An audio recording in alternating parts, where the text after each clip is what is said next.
ततो युद्धपरिश्रान्तं समरे चिन्तया स्थितं रावणं चाग्रतो दृष्ट्वा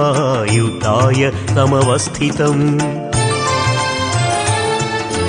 ततो युद्धपरिश्रान्तं समरे चिन्तया स्थितं रावणं चाग्रतो दृष्ट्वा युद्धाय समवस्थितं दैवतैश्च समागम्य द्रष्टमभ्यागतो रणम् उपागम्य ब्रवीद्रामम् अगस्त्यो भगवान् ऋषिः राम राम महाबाहो शृणु गुह्यं सनातनम् येन सर्वानरीन् वत्सा समरे विजयिष्यसि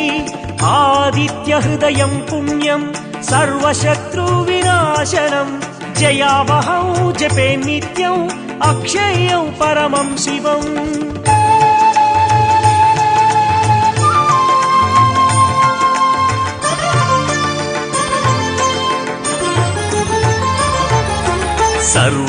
सर्वमङ्गलमाङ्गल्यं सर्वपापप्रणाशनं चिन्ताशोकप्रशमनम् आयुर्वर्धनमुत्तमम् रश्मिमन्तं समुद्यन्तं देवासुरनमस्कृतं पूजयस्व विवस्वन्तं भास्करं भुवनेश्वरम् सर्वदेवात्मको ह्येष तेजस्वी रश्मि भावनः एष देवासुरगणान् लोकान् पाति गभस्तिभिः एष ब्रह्मा च विष्णुश्च शिवस्कन्धः प्रजापतिः महेन्द्रो धनदः कालो यमः सोमो ह्यपाम्पतिः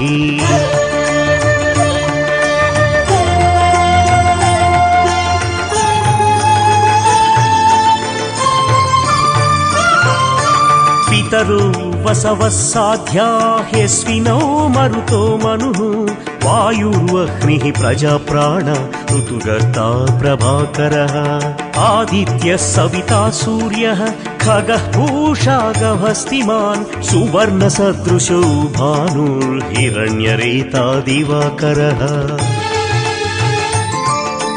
हरिदस्वः सहस्रार्ची सप्त सप्तिर्मरीचिमान् तिमिरोन्मदनः शम्भु स्त्वष्टा मार्ताण्ड अंशुमान् हिरण्यगर्भः शिशिर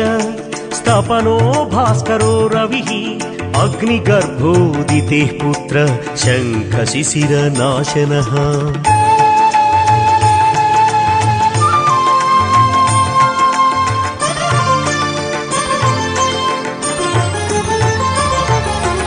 व्योमनाथस्तमो भेदी ऋग्यजुर्सामपारगः घनवृष्टिरपां मित्रो विन्ध्यवीधिप्लवङ्गमः आतपी मण्डली मृत्युः पिङ्गळः सर्वतापनः रविर्विश्वो महातेजा रक्तः सर्वभवोद्भवः नक्षत्रग्रहताराणामधिपो विश्वभावनः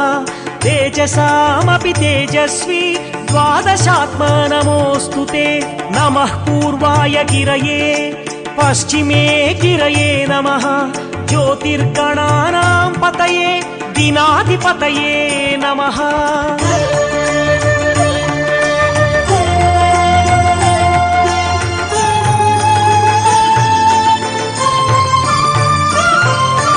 जयाय जयभद्राय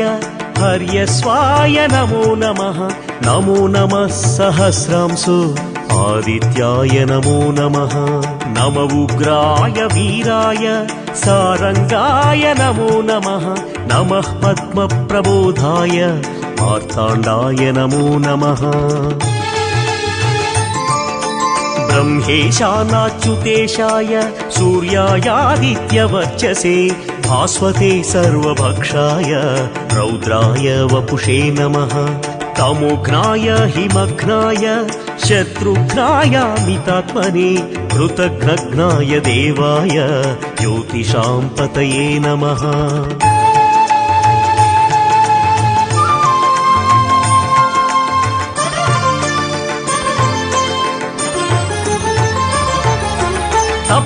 तप्तचामीकराभाय वह्नये विश्वकर्मणे नमस्तमोऽभिविघ्नाय रुचये लोकसाक्षिणे नाशायत्येष वैभूतं तदेव सृजति प्रभुः पायत्येष तपत्येष वर्षत्येष गभस्तिभिः एव सुप्तेषु जागर्ति भूतेषु परिनिष्ठितः एष चैवाग्निहोत्रं च फलं चैवाग्निहोत्रिणां वेदाश्च क्रतुवैश्चैव क्रतूनां फलमेव च यानि कृत्यानि लोकेषु सर्व एष रविः प्रभुः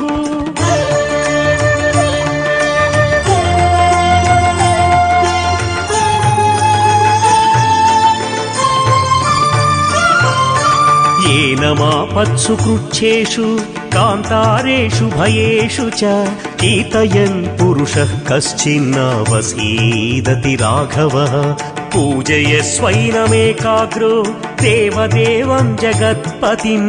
एतत्त्रिगुणितं जप्त्वा युद्धेषु विजयिष्यसि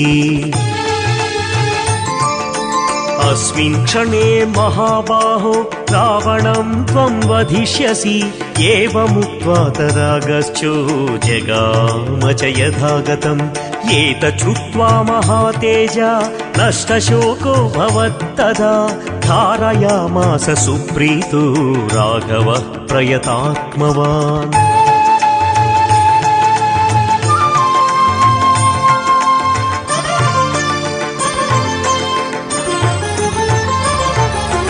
आदित्यं प्रोक्ष जप्त्वा तु परं हर्षमवाप्तवान् त्रिराचम्य शुचिर्भूत्वा